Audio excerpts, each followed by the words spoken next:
Rainmaker Chairman, Andrew Manzano! Magandang tanghali mga kapatid. Welcome sa isa na namang salubong na sakabakan. Ito ang True or False.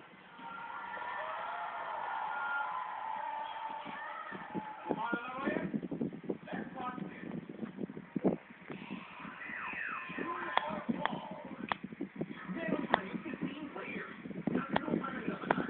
5 sets na tanungan para sa elimination round. Isa lang ang magiging safe kada tanong.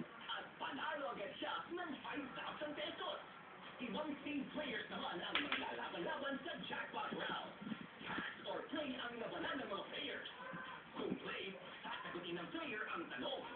Kung pass, pwede niyang ipasa sa kahit sinong player ang tanong. Pero kung ipasa at masagot ng sinasahan ng tanong, ang nagpasa ang malalaglag. Matira ang maibay. Dahil may 50,000 pesos na naghihintay. Kaya tara, laglagan na sa True or False. Okay, sa ating elimination round, ang mga malalaglag ay may 1,000 pesos.